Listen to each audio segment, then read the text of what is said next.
형법이라는 단원에 이제 왔네요. 형법. 굉장히 재밌는 분야예요. 왜냐하면 형법이라는 건 이제 범죄와 연결이 되거든요. 어떤 행동이 범죄에 해당이 되고 그러면 벌을 받고 혹은 벌을 받지 않고 이게 딱딱 나눠져 떨어져 가기 때문에 되게 재밌어요. 일단 개념을 좀 볼게요. 형법의 뜻이라는 게 나오네요. 국가 권력에 의한 처벌이 가능하도록 하여 타인에 의한 인권 침해를 방지한다. 형법이 있는 이유라는 거죠. 우리가 이런 걸 만드는 거는 만약에 내가 맞았어요. 그럼 내가 이걸 복수하기 위해서 때리는 게 아니라 고소를 하라는 거죠. 경찰에 신고를 해서 얘가 법에 의해서 처벌을 받도록 하라는 얘기예요. 범죄와 형벌을 미리 규정해서 안정적인 법적 생활이 가능하다. 우리가 일단 미리 정한다는 거죠. 형법이라는 걸 만들어서 뭐 하면 감옥에 가거나 벌금을 낼 거야. 뭐 하면 안 돼, 뭐 하면 안 돼, 남을 때리면 안 돼, 죽이면 안 돼, 뭐 돈 뺏으면 안 돼, 사기치면 안 돼. 이런 걸 미리 다 정해놓는 거죠. 정해놔서 그럼 이 행동만 하지 않으면 되겠구나. 일단 이렇게 국민들한테 알려줘서 안정적인 생활을 할 수 있도록 한다는 거예요. 그래서 보호적 기능과 보장적 기능이 있는데 보호적 기능으로는 이 형법이 있음으로 해서 우리를 이제 지켜줄 수 있다는 거죠. 안전하게 살 수 있도록 한다는 거예요. 누가 이제는 돈을 뺏으러 오거나 남을 죽이거나 이런 게 법이 없는 사회에 비해서는 훨씬 더 이제 안전해지는 거죠. 보장적 기능이라는 건 국가 권력의 자의적인 남용을 막아서 일반 국민의 자유와 권리를 보장한다는 거예요. 이게 되게 중요한 개념인데 보호적 기능은 이제 범죄자로부터 나를 보호해 주는 거죠. 내가 죽임을 당하지 않게 보호해 주는 게 바로 보호적 기능이에요. 보장적 기능이라는 건 국가가, 경찰이 그냥 다니다가 시민 너 맘에 안 들어. 너 감옥 가. 이렇게 아무나 골라서 자기 맘에 안 드는 사람을 감옥에 보내는 거를 방지한다는 거예요. 우리는 형법에 정해진 걸로만 처벌받기로 다 약속을 했잖아요. 그렇기 때문에 여기에 해당하지 않는 행위를 하면 상관이 없는 거죠.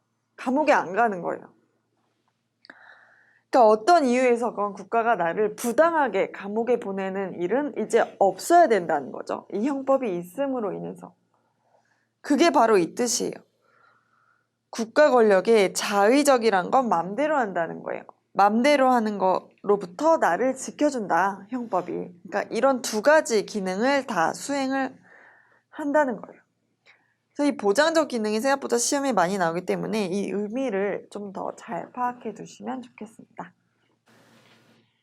필수 개념이 죄형 법정주의라는 게 나오네요. 정말 중요한 말이죠. 무슨 말이냐면 범죄와 형벌은 미리 법에 정해져 있어야 된다는 뜻이에요. 그래서 형식적 의미를 읽어보면 법률이 없으면 범죄 없고 형벌도 없다. 우리가 어떤 행동을 처벌하는 건 그 행동을 미리 이거 하면 처벌한다라고 형법에 정해놨기 때문이에요. 이를테면 남을 때리면 벌을 받아요. 벌금을 내거나 감옥에 가요. 왜? 폭행죄라는 게 있기 때문이에요, 형법에. 남을 폭행하면 징역이나 벌금 보낸다. 이렇게 써놨죠. 그렇기 때문에 처벌하는 거예요. 그래서 법률이 만약에 없다면 범죄, 더 이상 이거는 범죄가 되지 않고 벌도 받지 않는다는 거예요.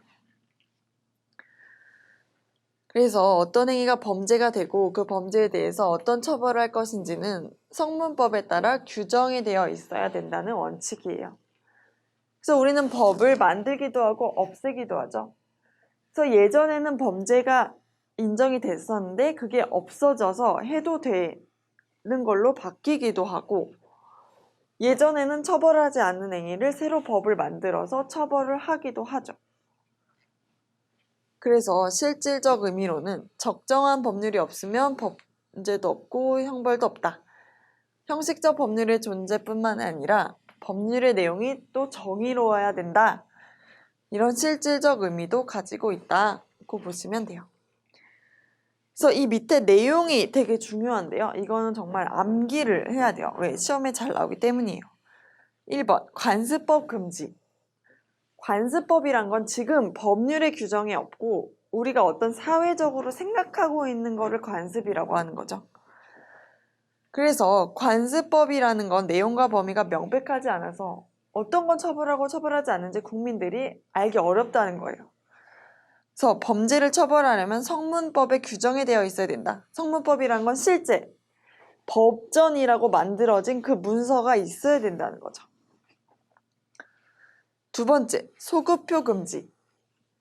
소급표 금지란 건 법을 새로 만들어가지고 그 법을 만들기 전에 행위까지 소급해서 처벌하면 안 된다는 거예요. 금지죠, 금지.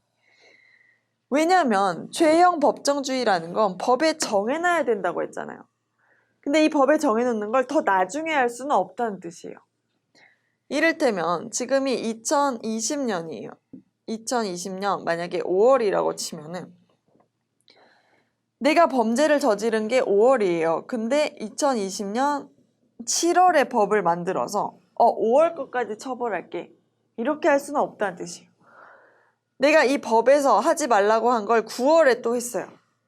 그럼 9월에 한 건 7월에 만든 법으로 처벌할 수 있겠죠.